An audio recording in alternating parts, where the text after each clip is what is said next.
पहली बात तो रोड सेफ्टी, इस विषय पर काफ़ी डिटेल में चर्चा हुई और ब्लैक स्पॉट्स को आइडेंटिफाई करना, रोड इंजीनियरिंग, ऑटोमोबाइल इंजीनियरिंग में हमने सुधार किए हैं। जब एक्सीडेंट होता है तो हमने एक नई स्कीम शुरू की है, कैशलेस ट्रीटमेंट।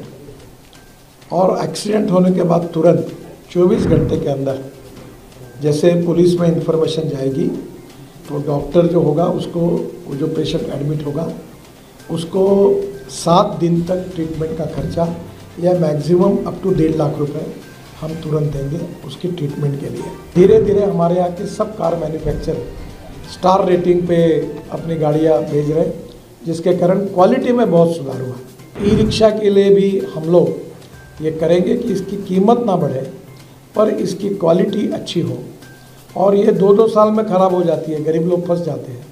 तो अब इसका स्टार रेटिंग होगा और स्टार रेटिंग के कारण गरीब लोग अच्छे क्वालिटी का ही रिक्शा खरीदी करेंगे।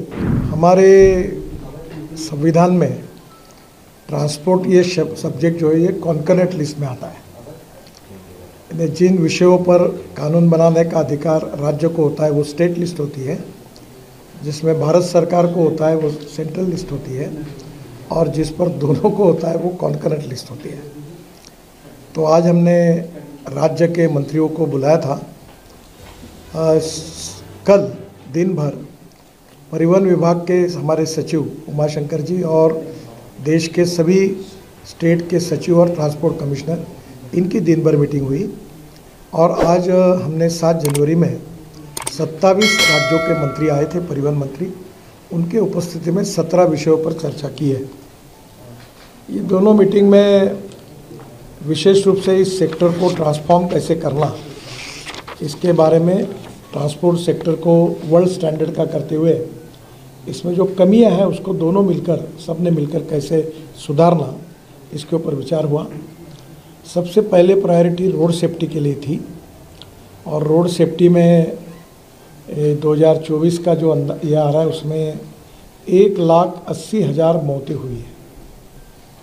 30,000 लोगों की मौतें जो है वो हेलमेट न पहनने के कारण हुई है। दूसरी गंभीर बात यह है कि 18 से 34 वयोवर्ग में 66% मौतें हुई है। हमारे स्कूल और कॉलेज के सामने एग्जिट एंट्री पॉइंट में उसकी ठीक व्यवस्था न होने के कारण 10,000 बच्चों की मौतें हुई है। हमारी स्कूल के लिए जो ऑटो रिक्शा है और जो मिनी बस है उसके बारे में भी हमने नियम बनाए ताकि इसके एक्सीडेंट में बड़े प्रमाण पर मौतें हुई है। तो पहली बात तो रोड सेफ्टी, इस विषय पर काफ़ी डिटेल में चर्चा हुई और ब्लैक स्पॉट्स को आइडेंटिफाई करना, रोड इंजीनियरिंग, ऑटोमोबाइल इंजीनियरिंग में हमने सुधार किए हैं, और ड्राइवर्स के बारे में लेन डिसिप्लिन है। बाद में सिग्नल का कानून के प्रति आदर और सम्मान रखने के लिए ड्राइविंग लाइसेंस के न होने के कारण ऐसे भी लोगों ने गाड़ियाँ चलाई, उसके कारण भी करीब 3,000 मौतें हुई है। तो ये सब आइडेंटिफाई करके रीज़न पे चर्चा हुई और आगे सब ने मिलकर ये निर्धार तय किया है कि हम इसको कम करने की कोशिश करेंगे। दूसरा इम्पोर्टेंट एजेंडा था वो ड्राइविंग ट्रेनिंग सेंटर का था।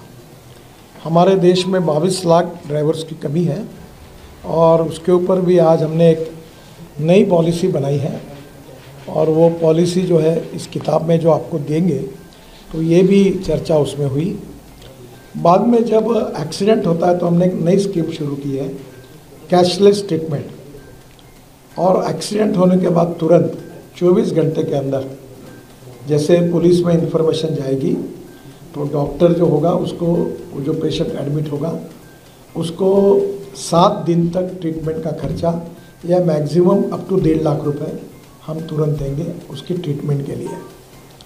बाद में हीट एंड रन विक्टिम्स जो है उसमें भी मृत्यु होती है तो हम 2 लाख रुपए देंगे। इसके साथ साथ ये कैशलेस ट्रीटमेंट में हमने पायलट प्रोजेक्ट कुछ राज्यों में किए, कुछ कमियां ध्यान में आई, उसको सुधार कर अब नए आदेश हम वितरित करेंगे और ये भी निश्चित रूप से उपयोगी होगा। IIT मद्रास ने एक अच्छा ऐप तैयार किया है जिसमें ट्रांसपोर्ट सेक्टर को एक प्रकार जो अनेक रिफॉर्म है वो सब उसमें आए हैं, तो उसको भी लॉन्च किया गया।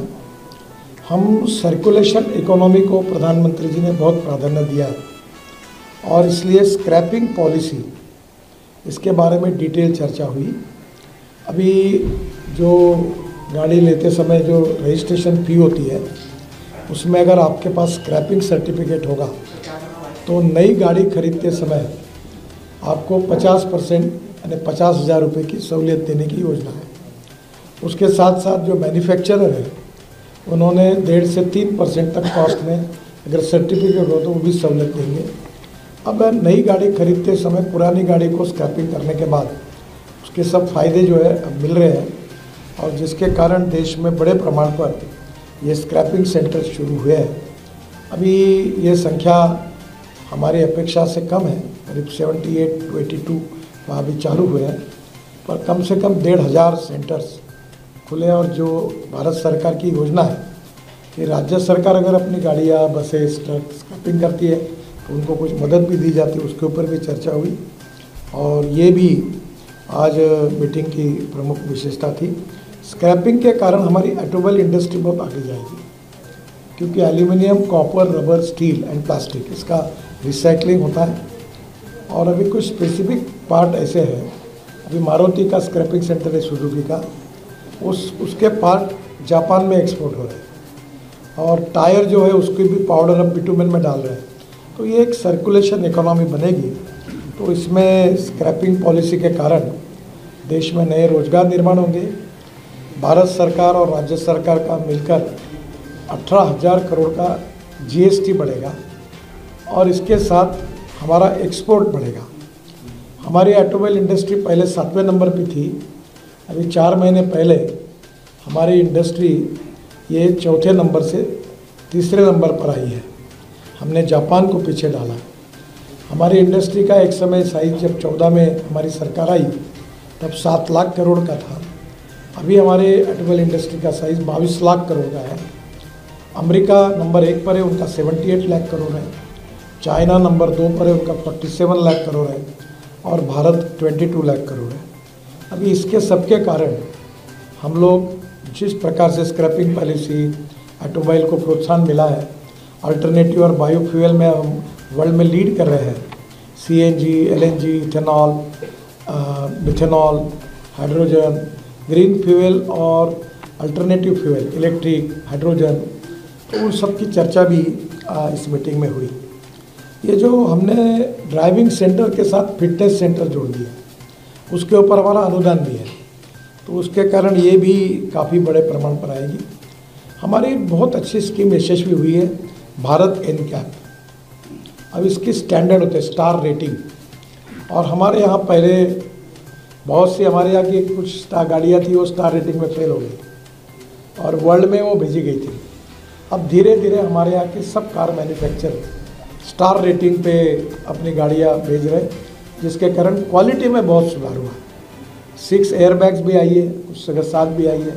ओवरऑल ये सुरक्षा के दृष्टि से ये जो भारत एनकैप का जो रेटिंग हुआ, ये इसके कारण ऑटोमोबाइल सेक्टर में एक क्वालिटेटिव चेंज आया। आज हमने एक बात का निर्णय किया कि हमारे ई रिक्शा 2014 में हमने लाए थे और ये रिक्शा की विशेषता ये थी कि 2 करोड़ लोग आदमी को खींचने का काम करता था और विशेष रूप से कुछ जगह पे आदमी को कंधे पे जू रख कर भी खींचता था। तो मुझे हमारे डिपार्टमेंट की ये 11 साल की सबसे बड़ी उपलब्धि कोई है, तो ये जो सामाजिक और आर्थिक शोषण था गरीब व्यक्ति का, उससे हमने मुक्ति दिलाई और मैकेनाइज्ड ड्रिवन ई रिक्शा देश में लाई। अब ई रिक्शा के बाद ई कार्ट भी आई, कोई बोरा 1 क्विंटल का पीठ पर नहीं रखता, तो वो भी ई कार्ट में आया। अब ये ई रिक्शा में ऐसा हुआ कि सस्ता, उस समय हमने गरीबों के हितों में ध्यान में लेकर उसके कोई स्टैंडर्ड ज़्यादा पक्के नहीं किए, जो एग्जिस्टिंग मार्केट पे ISI स्टैंडर्ड पार्ट्स है वो यूज़ करके वो बनाओ, ये हमने अनुमति दी थी। पर आज हमने तय किया कि जैसे हमने भारत एनकैप ये 4 व्हीलर के लिए और बाकी के लिए जो स्टैंडर्ड्स विशेष रूप से तय किए हैं, तो ई रिक्शा के लिए भी हम लोग ये करेंगे कि इसकी कीमत ना बढ़े पर इसकी क्वालिटी अच्छी हो। और ये 2-2 साल में ख़राब हो जाती है, गरीब लोग फंस जाते हैं। तो अब इसका स्टार रेटिंग होगा और स्टार रेटिंग के कारण गरीब लोग अच्छे क्वालिटी का ही रक्षा खरीदी करेंगे। उसके बारे में एक टेक्निकल कमेटी हमने अपॉइंट की है, जल्दी ही वो इसके रेटिंग के बारे में जो स्टैंडर्ड्स है वो तय करेंगे और ई रिक्शा भी हमारे देश में एक अच्छे स्टैंडर्ड की तैयार होगी। और अफ्रीकन कंट्री, श्रीलंका, बांग्लादेश, इसमें उसकी बहुत बड़ी मांग है। अब बड़ी बड़ी ऑटोमोबाइल कंपनी भी इस क्षेत्र में आ रही है, तो मुझे ई रिक्शा और ई कार्ट ये आगे बहुत बड़ा गरीबों को रोजगार देने वाला है, इसका भी हमने सुधार किया। मोटर व्हीकल एक्ट हमने जो लाया था उसमें काफ़ी सुझाव लोगों की तरफ से आए थे। उसमें विशेष रूप से ये जो राज्य सरकार के भी कुछ सुझाव थे, कुछ एसोसिएशंस के भी थे, जनता से भी आए थे, और उन सुझाव को हमने पूरा इकट्ठा किया। कल सेक्रेटरी और सभी राज्य सरकार के सेक्रेटरी और ट्रांसपोर्ट कमिश्नर के साथ उनके और सुझाव आए। सब सुझाव पर अध्ययन करके 1 महीने तक इसका पूरा ड्राफ्ट फाइनल करके हम कैबिनेट के लिए ये बिल भेजेंगे।